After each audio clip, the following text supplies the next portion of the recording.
Paz do Senhor, meus irmãos. Deus abençoe a todos, a paz de Cristo Jesus. Deus abençoe a sua casa, a sua família, seu ministério, sua vida espiritual. Estamos na aula de número 2 de nossa matéria recorrente, que nós estamos estudando hermenêuticas. Estamos conversando um pouco sobre esta linda matéria, essa importante matéria, para nos ajudar na compreensão e discernimento da Bíblia Sagrada, né? Ferramentas que nós utilizamos para nos ajudar a compreender. Aí muitas pessoas perguntam assim, mas pastor, por que estudar uma matéria filosófica para compreender a Bíblia, né? A hermenêutica não é uma matéria filosófica? Sim, mas entenda bem que a hermenêutica é uma matéria da área humana. São as humanas, são as áreas científicas, né, que Deus utiliza para conversar conosco e para nos explicar as questões mais relevantes acerca da sua palavra. Então, veja bem, o próprio Deus se preocupou em usar alguns dos seus filhos, dos seus servos, em tempos antigos, para escrever em argila, pictografia, coisas que depois foram descobertas e utilizadas para nós. O próprio Deus escreveu o Decálogo usando uma linguagem humana, que é a linguagem escrita. Não só Deus se comunica falando, mas ele se comunica também utilizando a linguagem escrita e respeitando, sobretudo, a cultura do homem a ser usado para tal propósito, para esse fim. Então, a hermenêutica é uma ferramenta dentro das ciências que compõem os inúmeros recursos para estudar a Bíblia, tá? Nós vamos utilizar da história, da geografia, da filosofia, a linguagem portuguesa, por exemplo, nós vamos fazer uso da semântica, da gramática, para poder decifrar os textos que estão dispostos na Bíblia Sagrada. Então, a hermenêutica, ela vai obedecer esses critérios, tá? Para nos ajudar na investigação, na compreensão. Ela é mais uma ferramenta que nos ajuda à investigação. Lembrando os irmãos que este curso, essas matérias que nós estamos estudando aqui, ela faz parte do curso básico de teologia do nosso Instituto Cristo Nossa Vitória, o CNV. E nós estamos estudando a lição de número 2, no dia de hoje, 5 de agosto, né? E nós estamos nos revirando aqui nesses textos para tentar compreender melhor as Escrituras. Então vamos lá, irmãos, vamos avançar mais um pouco. Lição de número 2, você que tem aí o seu caderno, pegue a sua caneta, né? Você que pode depois, se você não tiver condições, você vai colocar a aula no seu fone de ouvido e vai estudando ela no caminho do trabalho, indo para viajar, fazendo alguma coisa, você vai ouvindo as aulas, porque eu vou lendo aqui, literalmente, o que você vai ter na aula é o que está no livro, no manual, que você vai receber em casa, ok? Assim que você fizer a sua compra do seu curso, ele vai chegar na sua casa, todos os manuais, todo o material, que é esse que nós estamos estudando aqui, contendo todas as matérias que eu expliquei para vocês, ó. Todas as matérias estão aqui. Eu vou deixar bem paradinho aqui para você poder conhecer uma a uma. Eu já falei, mas não custa nada mostrar mais um pouco, né? Aí você vai lendo e vendo. Quando você receber na sua casa esse manual, vão todos os 20 volumes se você estiver fazendo o curso básico. E vão os 40 volumes se você estiver fazendo o curso de bacharel. Ok? É só entrar em contato conosco pelo Nosso WhatsApp, nosso telefone, 21 99345 3066, ok? Aula de número 2, matéria hermenêutica. Hoje nós vamos ver aqui as figuras de retórica, de linguagem que nós encontramos na Bíblia Sagrada. Nós encontramos na Bíblia essas figuras e algumas delas nós vamos dissolver, vamos explicar mais claramente para os irmãos poderem saber quando estiverem lendo, quando estiverem estudando. Sabendo que a Bíblia ela já é um livro revelado, ela depende do nosso entendimento, da estrutura de conhecimento e de nossa formação para compreender. Muitas coisas já estão, tanto que o livro do Apocalipse, a palavra Apocalipse quer dizer revelação, é aquilo que já foi descortinado, já foi aberto. O texto bíblico diz: aqui há sabedoria, quem tem entendimento que calcule, falando sobre o número da besta, que é 666 e tal. Então, todo esse panorama bíblico, a Bíblia ela é um livro já revelado.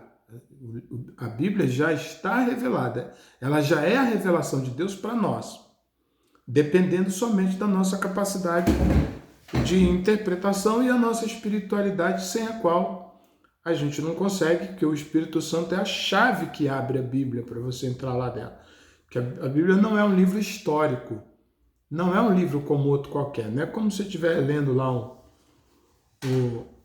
um livro lá, o que eu posso mencionar aqui para vocês? Estou lendo Príncipe, estou lendo Maquiavel, estou lendo uma obra aqui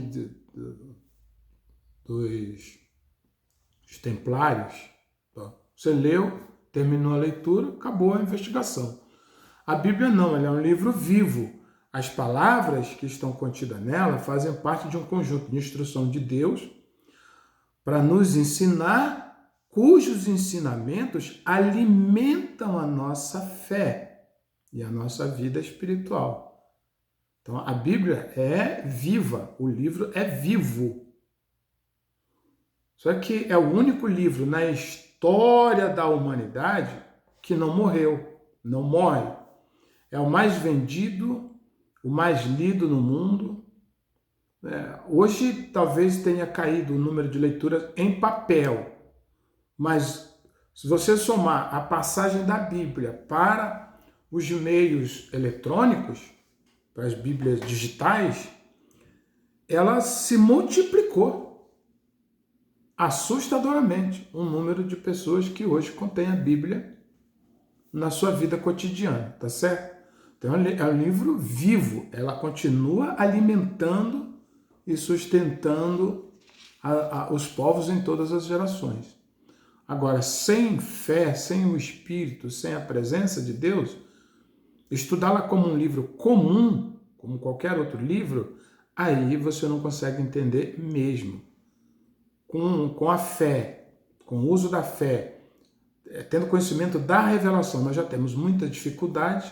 Sem isso, então, nós teríamos muito mais dificuldade. Vamos falar um pouco sobre essas figuras de linguagens que aparecem na Bíblia, né? Dentro da hermenêutica, do estudo de hermenêutica. Nós vamos conhecer as figuras de retórica. Primeiro, nós exploramos aqui uma série de figuras com esses correspondentes. Nós vamos dar aqui alguns exemplos para vocês. Primeiro, nós vemos na Bíblia o uso das metáforas, e essa figura literária ela afirma que alguma coisa é o que ela representa ou simboliza entre dois objetos ou fatos, caracterizando-se um com o que é próprio do outro.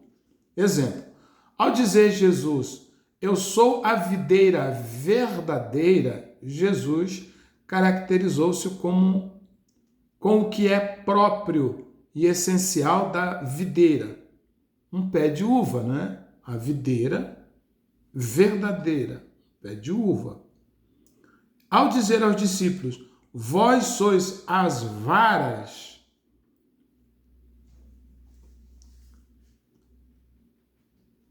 Ele caracterizou os discípulos aqui com o que é próprio das varas. Outros exemplos. Eu sou o caminho, eu sou o pão vivo. Judá é o leãozinho. Tu és minha rocha. Esses textos, esses métodos, essas explicações bíblicas, elas são chamadas de linguagens metafóricas ou metáforas. Por intermédio delas, nós podemos compreender uma série de coisas. Aqui ele está usando uma metáfora, não é que ele é de fato uma árvore, mas ele está extraindo o que lhe é próprio, a propriedade daquela natureza, tá certo? Nós temos uma segunda figura de linguagem, de retórica, que nós chamamos de sinédoque. É a substituição de uma ideia por outra que lhe seja associada. Então, dando um exemplo aqui para os irmãos. Gênero pela espécie do geral pelo particular. Tá? Então, saiam a ter com ele Jerusalém, saíam a ter com ele Jerusalém, toda a Judéia e toda a circunvizinhança do Jordão. Está lá em Mateus, no capítulo 3, versículo de número 5. Faz-se uso desta figura quando se toma a parte pelo todo. No suor do seu rosto comerás o teu pão. Isso aqui é uma sinédoque, está lá em Gênesis 3, no versículo 20. Aqui é aplicado uma figura de retórica que nós chamamos de sinédoque. Tá?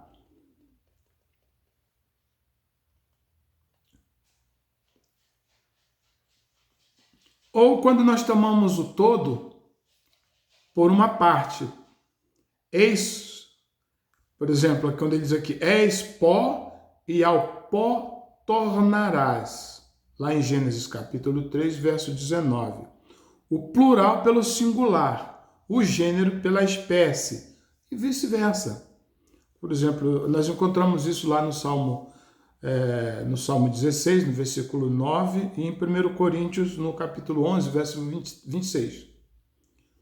Ali nós temos muitas figuras de sinédoque, que é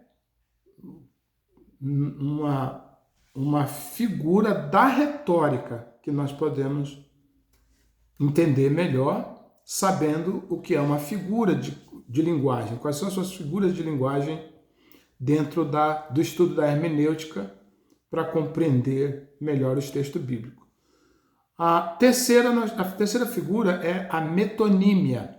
Emprega-se esta figura quando se emprega a causa pelo efeito, ou o sinal, ou símbolo, pela realidade que indica o símbolo. Dá um exemplo aqui para os irmãos. Do efeito pela causa. Por exemplo, 2 nações há no teu ventre. Isso aqui é uma metonímia. Os progenitores por sua descendência. 2 nações há no teu gênero, no teu ventre. Então, está falando 2 nações no ventre, claro que é uma metonímia. Porque lá dentro do ventre tem os gêmeos, tem 2 pessoas.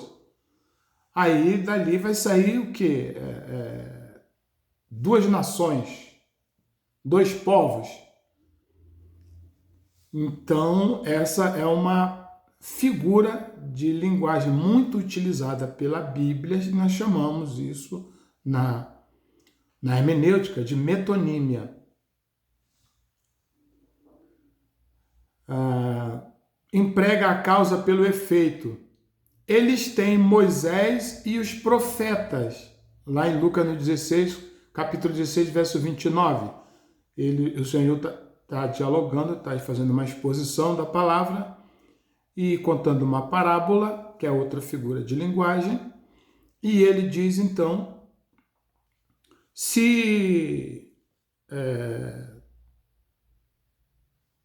se eles não quiserem, não obedecerem à lei, não ouvirem Abraão e nem Moisés, ou seja, a lei, os profetas, muito menos hão de crer ainda que o morto ressuscite, né? Esse texto, eu não estou com ele aqui na mão, mas é isso mesmo. Outra realidade, ele diz assim, se eu não te lavar, não lavar você, Pedro, não lavar os teus pés, tu não tens parte comigo. Aqui, lavagem, essa lavagem aqui no texto é um símbolo da regeneração feita por Cristo. Ou seja, se você não for lavado pelo sangue, né, pelo meu sangue, diz Cristo, né? Se você não tomar um banho no meu sangue, não se lavar no meu sangue, você não vai ter parte comigo. Essa é uma regeneração que ele está falando, só que é metonímico, né, porque ele está falando, tomando aqui lavar, usando água, lavar os pés, que era o hábito, o costume para se entrar na casa, para as pessoas serem recebidas. Então, tinha esse costume de lavar os pés. E isso é uma figura de linguagem que se aplica para se compreender no emprego do símbolo da realidade pelo que ele indica, tá certo? Agora, nós temos uma quarta figura de linguagem. Uma prosopopeia, guarde esse nome. Prosopopeia. O que é a prosopopeia? É a personificação de coisas ou de seres inanimados, que lhes atribuídos os efeitos e as ações das pessoas. Dando aqui alguns exemplos para os irmãos. Os montes e os outeiros romperão em cânticos diante de vós, e todas as árvores do campo baterão palmas. Está lá em Isaías, no capítulo 55, versículo número 12. Encontram-se a graça e a verdade, a justiça e a paz se beijaram. Da terra brota a verdade dos céus, a justiça baixa o seu olhar. Salmo 85, verso 10 e 11. 1 Coríntios 15, versículos 55 e Apocalipse, capítulo 6, versículo 8. Então, isso aqui é uma prosopopeia. Tá? Os montes e os outeiros romperão em cânticos de alegria diante de vós. Quer dizer, um monte, o outeiro, não vão cantar, né? Obviamente. Mas é uma prosopopeia, é uma coisa muito grande para chamar a sua atenção. Tá certo? Uma quinta figura de linguagem utilizada nos textos é a ironia, que aparece muito na Bíblia. A ironia tem muitos textos bíblicos com ela.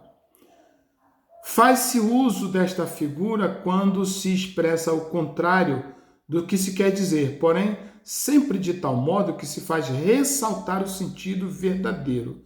Exemplo: clamai em altas vozes, e despertará Elias. Elias dará a entender que clamar por Baal é completamente inútil. Lembra daquele episódio que Elias está discutindo com os profetas de Baal? Aí ele faz aquele episódio do altar, né? E diz, olha, clamai aos vossos deuses. E eu vou clamar ao meu Deus. Há de ser que o Deus que responder por fogo, esse é Deus de verdade. Aí Elias começa a insultá-los a clamar. Clame mais alto, gritem. Pode ser que esteja dormindo, de repente vocês o acordem. Não, gritem mais, porque pode estar viajando, pode estar... clame mais em alta voz. Quem sabe... Aí ele está querendo dizer, é inútil, porque não existe, Baal não é Deus. E nós temos uma sexta figura, que é a hipérbole. A hipérbole é a afirmação em que as palavras vão além da realidade literal das coisas e apresentá-la viva à imaginação. Exemplos.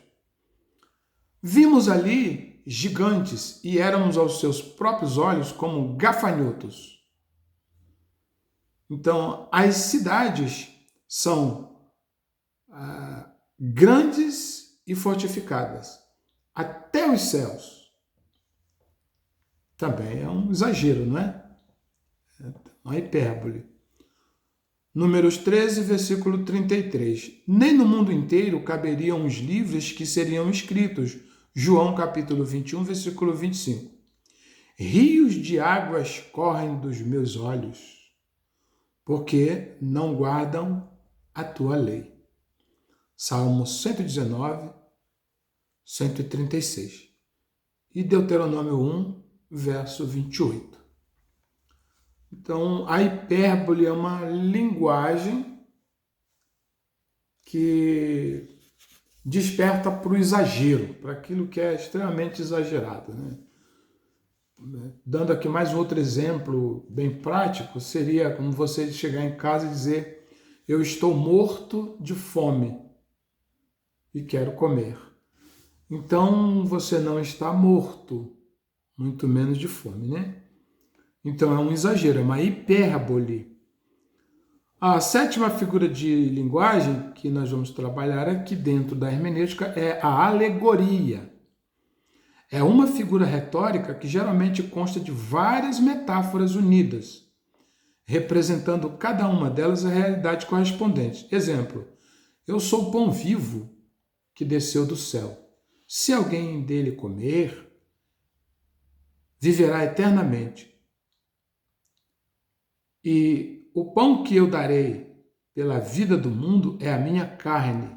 Quem comer a minha carne e beber o meu sangue tem a vida eterna, e etc. Esta alegoria tem sua interpretação nesta mesma passagem das Escrituras, João 6, 51 a 65. Outro exemplo é quando Paulo, para falar dos dois concertos, ele usa a aplicação alegórica de Sara e Agar. Está lá no Salmo de número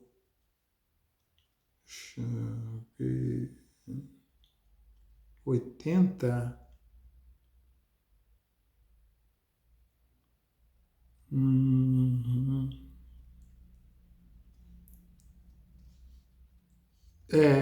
Dá uma olhada lá que eu acho que também tem alguma coisa lá no Salmo 80, no verso do 8 a 13, que tem também uma figura alegórica lá, né?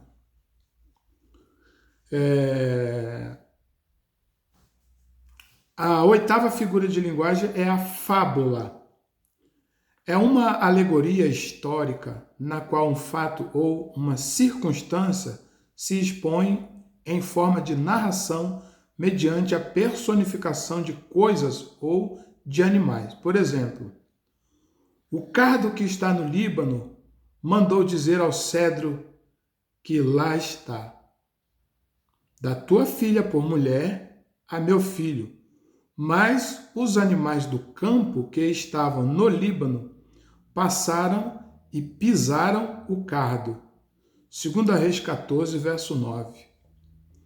Com esta fábula, Jeoás, rei de Israel, responde à proposta de guerra feita por Amazias, rei de Judá. Então, a fábula, ela joga com essas linguagens bem simbólicas, né? Mas dá para compreender o que é uma fábula lendo muitas coisas ali que são figuras de linguagem ou linguagens figuradas. Enigma também aparece na Bíblia, aparece muitos enigmas. Enigma é como uma charada, né?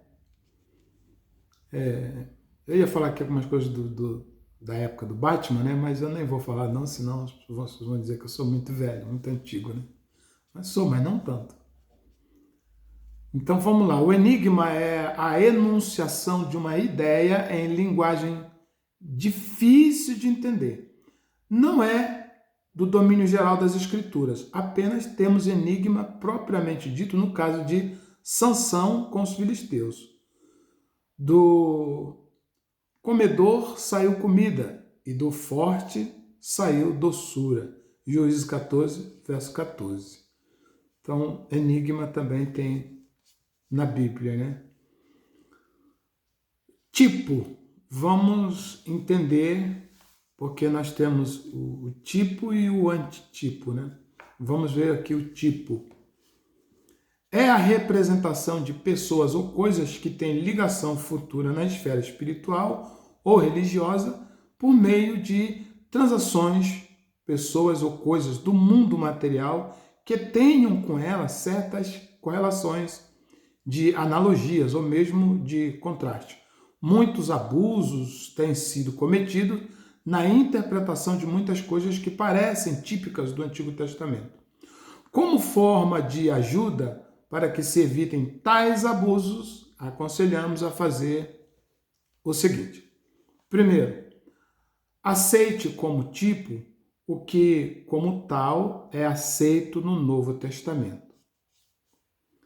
Recorde-se de que o tipo é inferior ao seu correspondente real, o que, por conseguinte, todos os detalhes do tipo não têm aplicação à dita realidade. Tenha em mente também que, às vezes, um tipo pode prefigurar coisas diferentes. E lembre-se que os tipos, como as demais figuras, não nos foram dadas para servir de base e fundamento das doutrinas cristãs, mas para confirmar-nos na fé e para ilustrar e representar as doutrinas vivas à nossa mente, a mente humana, tá? Então vamos lá. Exemplo. O Jardim do Éden é um tipo da Nova Jerusalém, né? Gênesis no capítulo de número 2, versículo de 8 a 10. Apocalipse capítulo 21, versículo de 1 a 10. Ali descrevem as duas coisas, o paraíso e a Nova Jerusalém. Jonas no ventre do grande peixe foi usado como tipo por Jesus para representar a sua morte e ressurreição. Está lá em Mateus 12, versículo 40. O primeiro Adão é um tipo de Cristo. O último Adão. 1 Coríntios 15, verso 45. O tabernáculo de Moisés é um tipo de igreja. Exemplo. Êxodo 25, versículo 8. E 1 Coríntios, que seria o antitipo, 1 Coríntios 3, versículo 16. Então, ficou bem tranquilo essa parte de compreender o tipo, né? E o antitipo. Então, Moisés é um tipo de Cristo, Cristo é o antitipo de Moisés, ok? Símbolo, vamos para símbolos.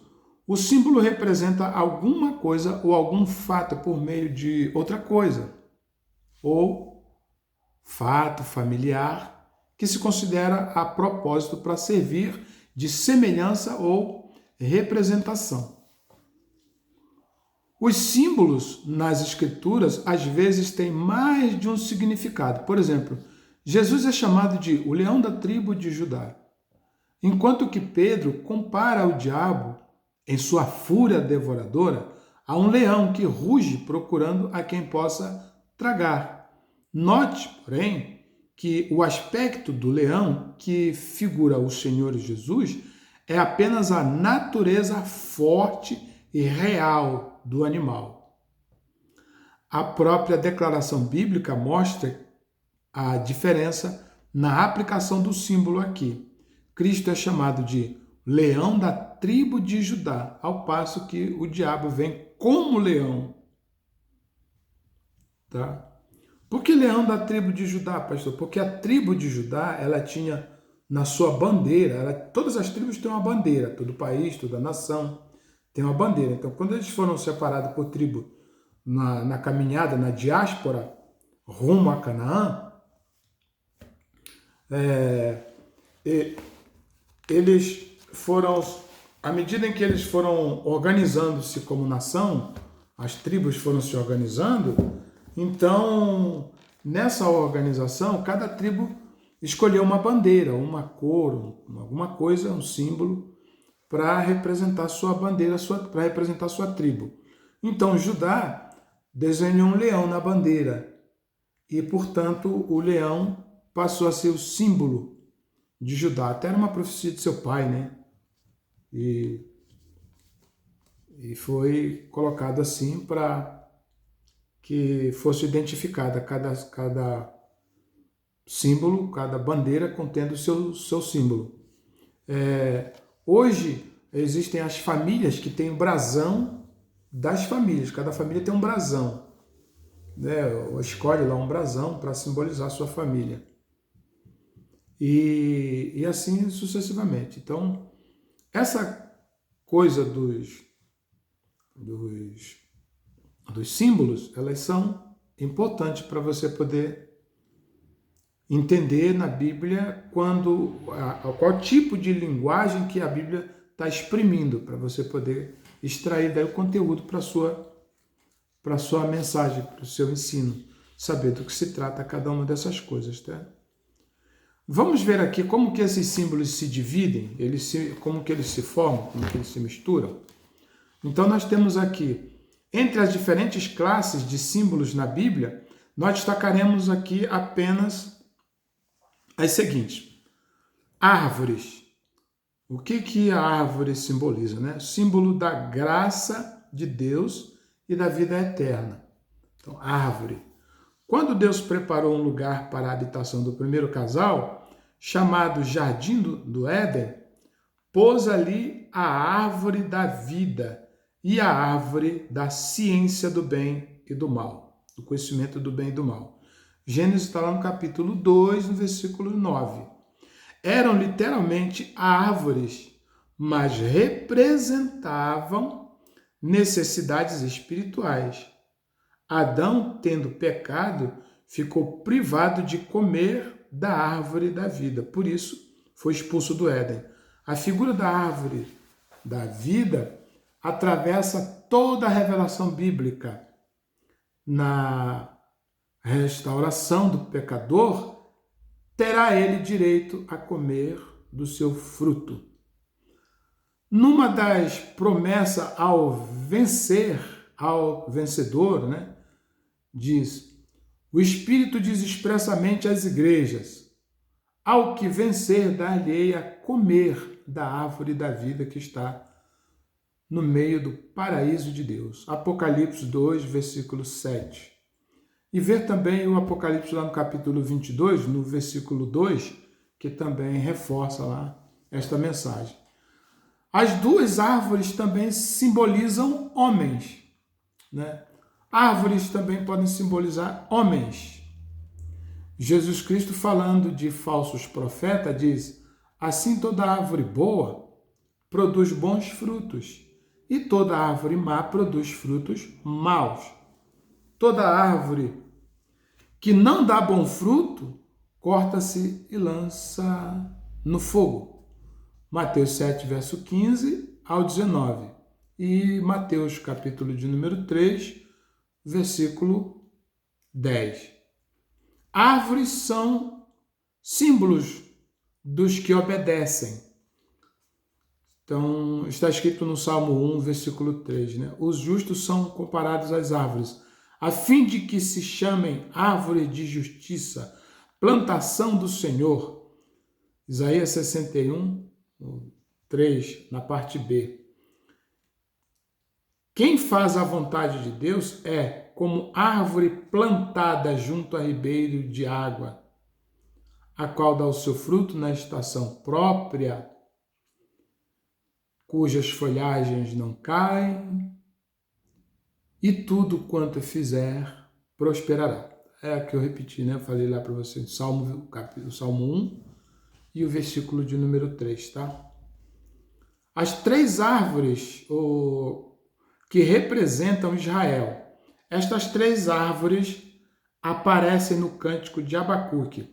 Ainda que a figueira não floresça, nem haja fruto nas vides, ainda que falhe o produto da oliveira e os campos não produzam mantimento, ainda que o rebanho seja exterminado da malhada e nos currais não haja gado. Todavia eu me alegrarei no Senhor, exultarei no Deus da minha salvação. Abacuque 3, 17 e 18. Né? A videira aqui é símbolo dos privilégios espirituais de Israel. A figueira dos privilégios nacionais e a oliveira dos privilégios religiosos. Então vamos ver aqui a videira. Jesus usou em 5 de suas parábolas, descreveu-se a si mesmo como verdadeira videira, da qual dependem os ramos, os seguidores, os obreiros, os crentes, os fiéis. E a videira, ela vai aparecer em Números no capítulo 3, do versículo 20 a 24, e Mateus 9, 17. Mateus 20, do 1 a 6, Mateus 21, do 28 ao 33, e Lucas no capítulo 13, do versículo 6 a 9. Lá vai aparecer ainda em João, lá no capítulo 15, versículo 1. A figueira. O figo era fruto importante nos tempos bíblicos. As figueiras são árvores de crescimento demorado, produzindo frutos durante quase 10 meses por ano. Suas folhas grandes serviam para embrulhar objetos. Tortas de figos secos constituem excelente alimento. Rações de ferro, compactas, fáceis de carregar. O pastor e profeta Amós cultivava sicômoros. A árvore no qual subiu Zaqueu, para melhor ver Jesus, era um sicômoro, uma espécie de figueira. Amós 7,14 e Lucas 19, verso 4. Quando os discípulos pediram um sinal da vinda de Jesus, ele disse: Aprendei, pois, da figueira a sua parábola. Aí ele diz, né? Quando já o seu ramo se torna tenro e brota folhas, sabei que está próximo o verão. Igualmente, quando virdes todas essas coisas, sabei que está próximo mesmo às portas. Em verdade, eu vos digo que não passará esta geração sem que todas essas coisas se cumpram. Passará o céu e a terra, mas as minhas palavras jamais passarão. Mateus capítulo 24, versículo 32 ao 34. A figueira foi castigada com a destruição de Jerusalém no ano 70 depois de Cristo pelo exército romano. Os judeus foram dispersos e ficaram sem pátria durante quase 2000 anos. Porém, a figueira já brotou a partir de 1948, com a promulgação do Estado de Israel pela ONU, que inclusive teve aquele voto de Minerva de Oswaldo Aranha, né, de um dos brasileiros que compunha essa banca da Organização Mundial das Nações Unidas, por essa ocasião. Então Israel já é a figueira que já brotou, já está até dando frutos, né? Muitos frutos. Aí nós falamos da figueira. Agora vamos falar da oliveira, que também ela faz parte desse conjunto de símbolos dentro das árvores. O que elas simbolizam? A oliveira, uma das maiores culturas de árvores do antigo Israel. Parte das azeitonas eram comida em salmoura, mas a maior parte era levada em cestos para ser prensadas, onde era extraído precioso azeite. A oliveira pode viver centenas de anos. Sua madeira pode ser esculpida, polida, servindo em obras ornamentais, como no Templo de Salomão.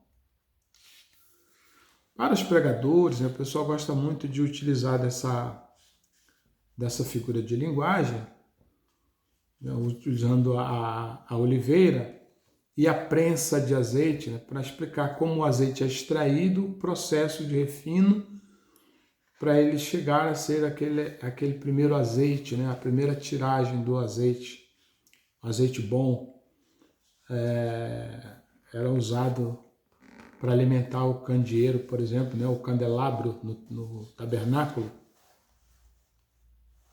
E a última parte desse azeite era aproveitado para acender as lamparinas nas casas dos hebreus.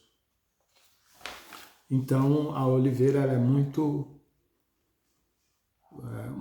utilizada como símbolos na Bíblia. A oliveira como símbolo de Israel vem na parábola apresentada por Paulo em Romanos, no capítulo 11, versículo 17 a 27. Os judeus são a boa oliveira, verso 24.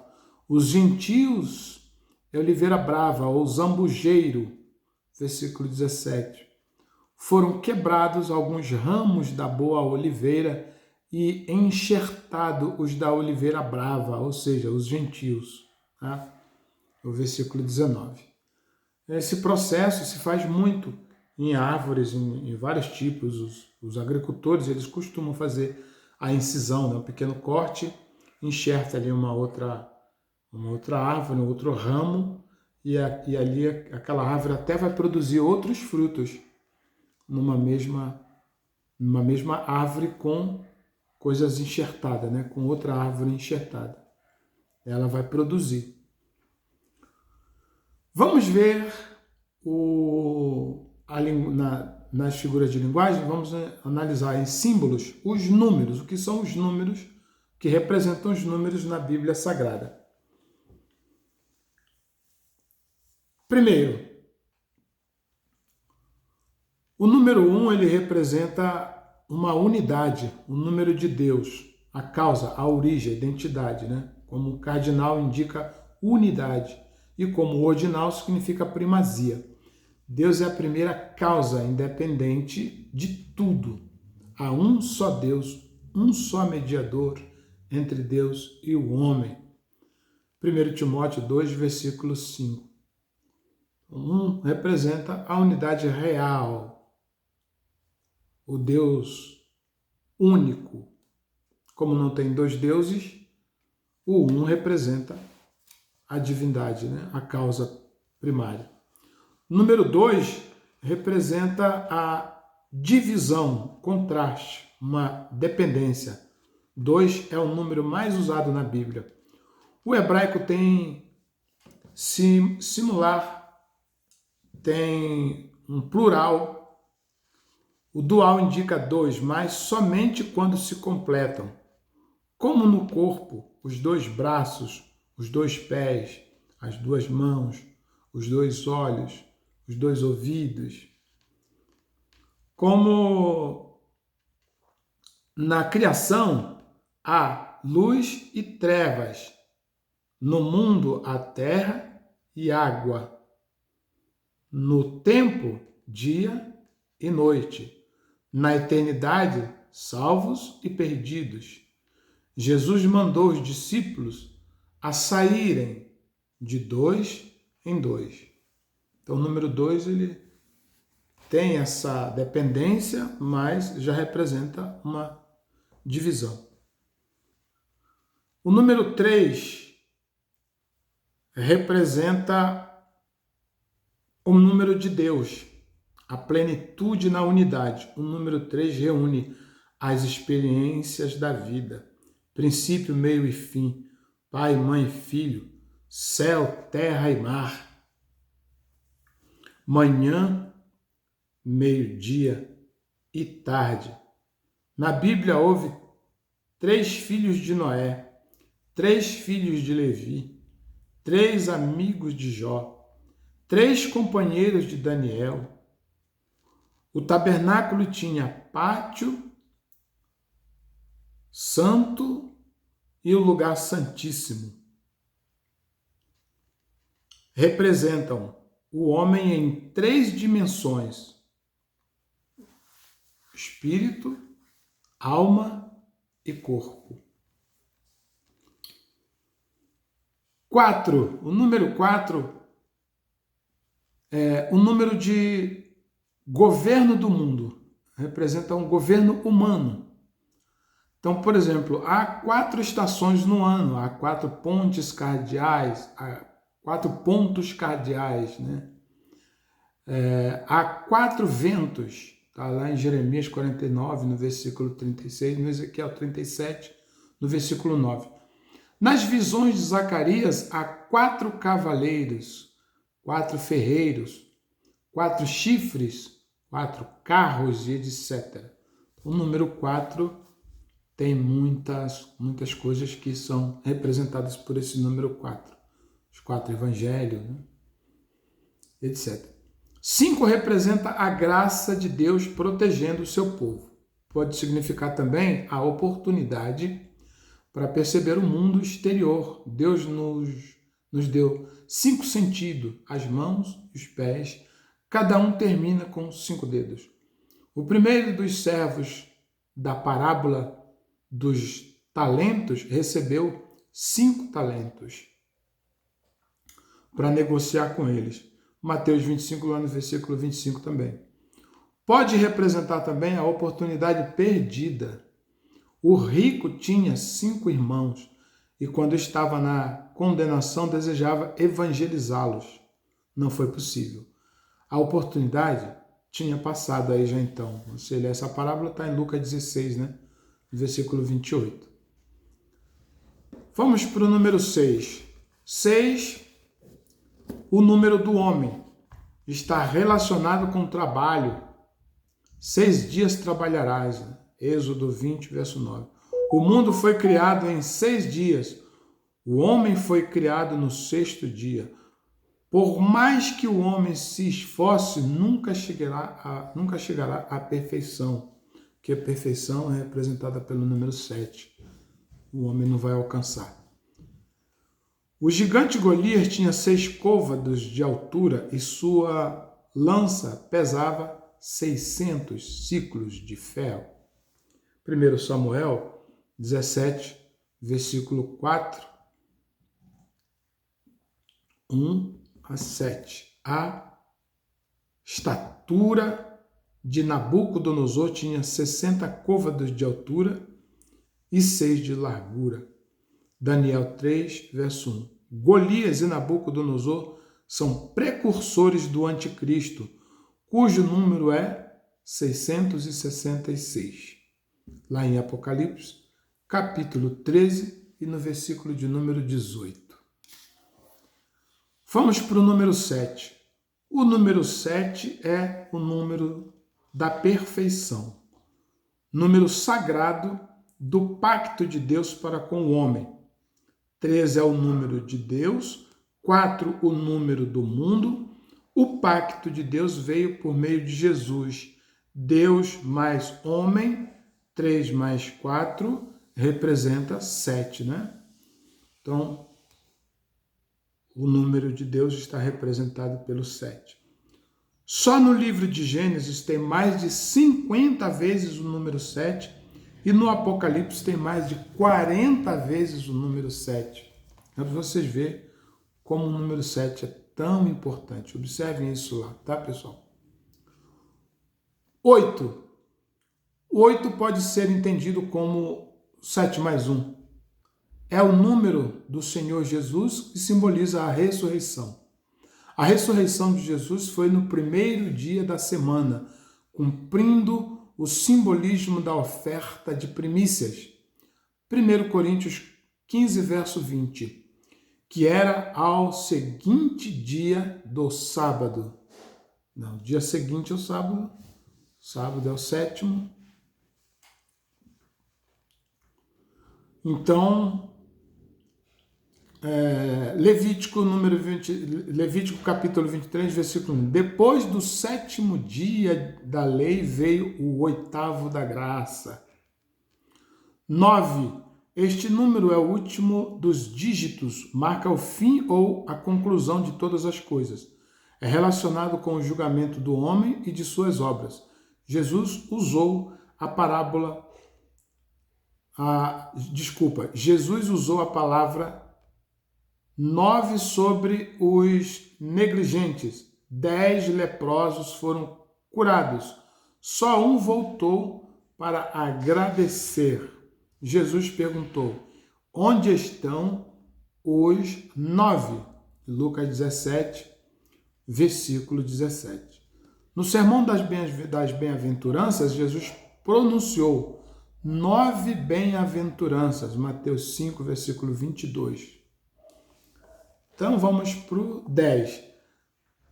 10. Perfeição na ordem divina.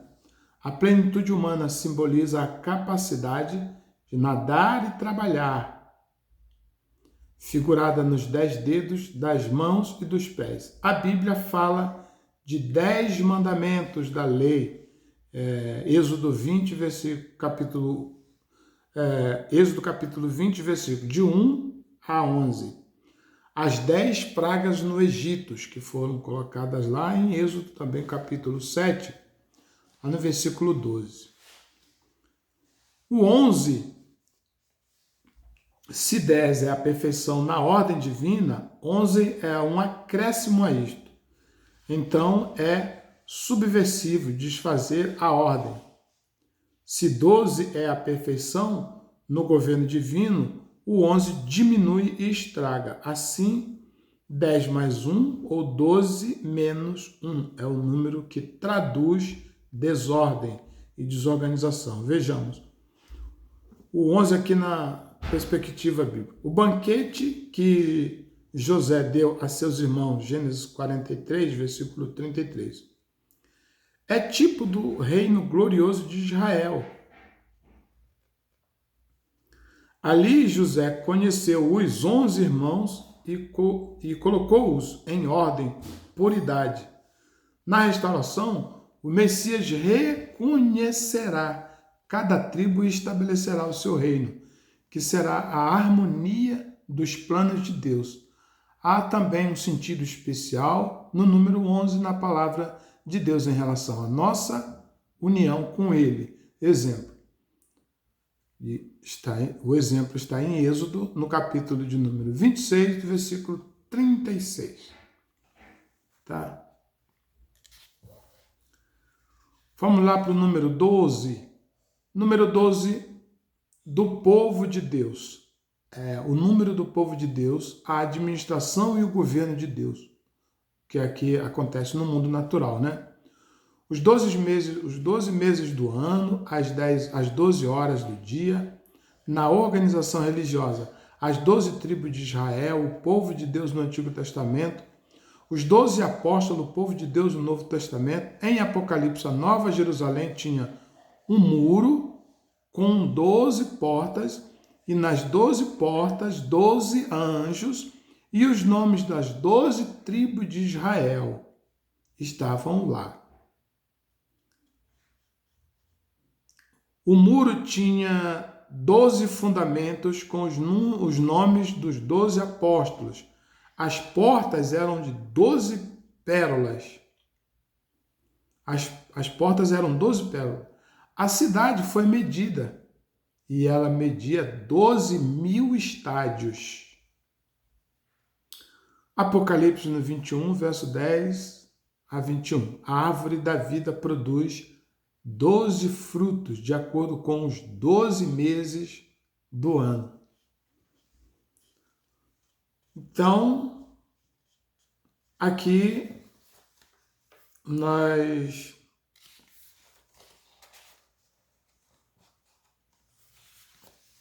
ainda vamos ver a introdução, né? Nós ainda vamos ver aqui. Nós já vimos então aqui os números, já vimos, falta agora a parábola, vamos para a parábola. A parábola é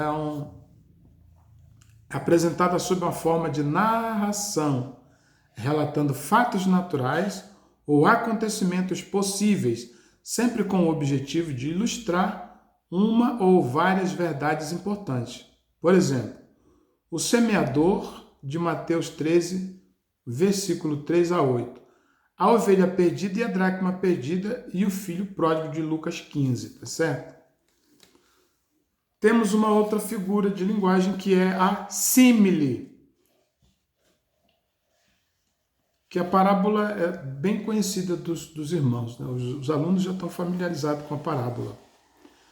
A símile, o que é uma símile? Símile procede da palavra latina similis, que significa semelhante ou parecido a outro.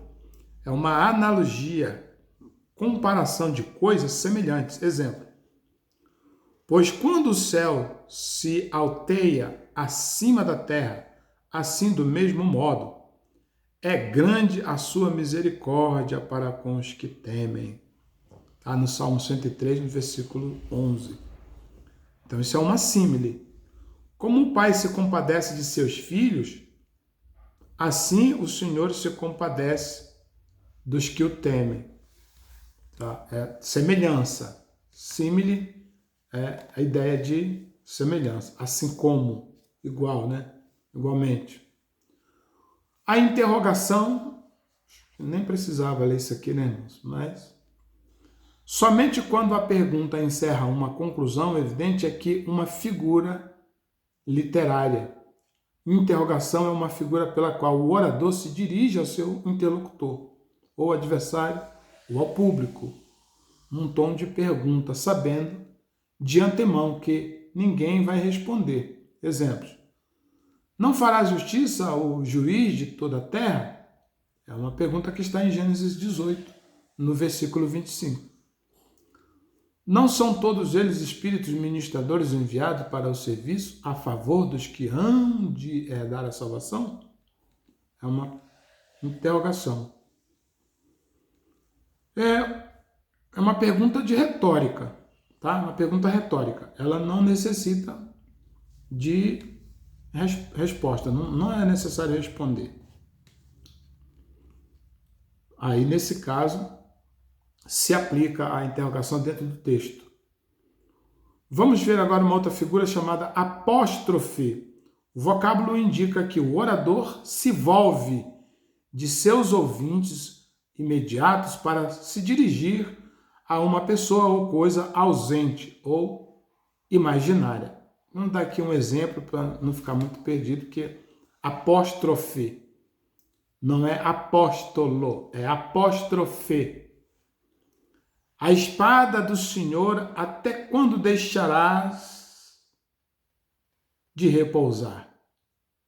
Em Jeremias 43, verso 6. Meu filho Absalão, meu filho Absalão. Segundo Samuel 18, 33. Isso aqui é um apóstrofe, né? Vamos ver aqui uma antítese. A antítese, inclusão na mesma frase de duas palavras ou dois pensamentos que fazem contraste um com o outro. Vamos dar aqui um exemplo. Ponho hoje a vida e o bem, a morte e o mal. Deuteronômio 30, verso 15. Entrai pela porta estreita, larga e espaçosa é o caminho que conduz à perdição. E são muitos os que entram por ela. Porque estreita é a porta e apertado o caminho que conduz à vida eterna. E são poucos os que acertam por ela. Mateus, no capítulo 7, versículos 13 e 14. Isso é uma antítese, né? Quando você inclui mais de uma ideia na mesma frase, mais de uma palavra ou pensamento na mesma frase. E que esses pensamentos se contrapõem, né? Então, nesse caso aí, nós chamamos isso de antítese. Você está lendo o texto e vê dois pensamentos que se contrapõem na mesma frase, no mesmo pensamento, então você ali já sabe que tem uma antítese. O provérbio trata-se de um adágio popular, né? Um dito comum. Por exemplo, médico, cura-te a ti mesmo, né? De Lucas capítulo 4, e o versículo 23. Nenhum profeta é bem recebido em sua própria pátria, de Mateus 6, no versículo de número 4, e de Mateus 13, versículo de número 57.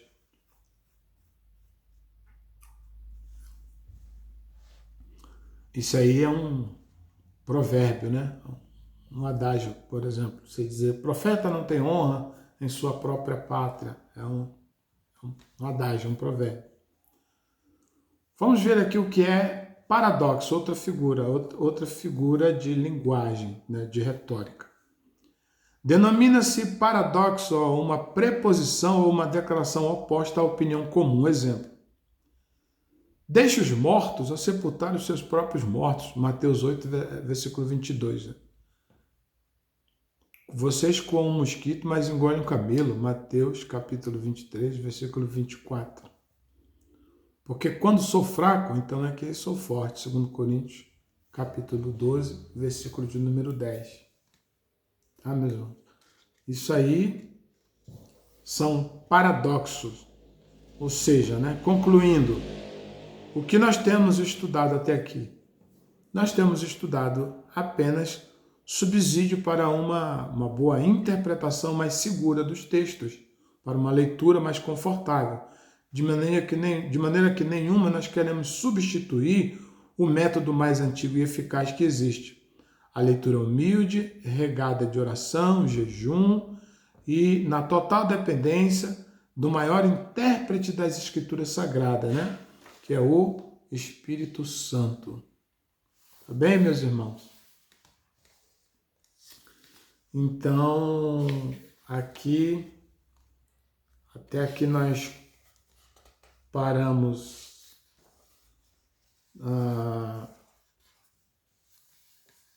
até aqui na página de número 23, nós paramos aqui nas nossas principais regras de hermenêutica de interpretação. Sei que o vídeo ficou um pouco longo, mas é necessário, viu, irmãos? Não podemos estudar com aqueles vídeos de 5, 10 minutos, 15 minutos, não vai resolver. Nós entendemos as escrituras. Tenham paciência, leiam, estudem, veja o vídeo e reveja, para que você possa, de fato, ter um bom esclarecimento daquilo que você está estudando. Hermenêutica não é uma coisa simples. Exegese não é uma coisa simples, porque nós estamos lidando com as Escrituras Sagradas. Precisamos de seriedade e responsabilidade. Amém? Que Deus abençoe os irmãos até aqui, que Deus abençoe sua família, sua casa, seu ministério e que Deus preserve a sua fé. Fique na graça e na paz de nosso Senhor.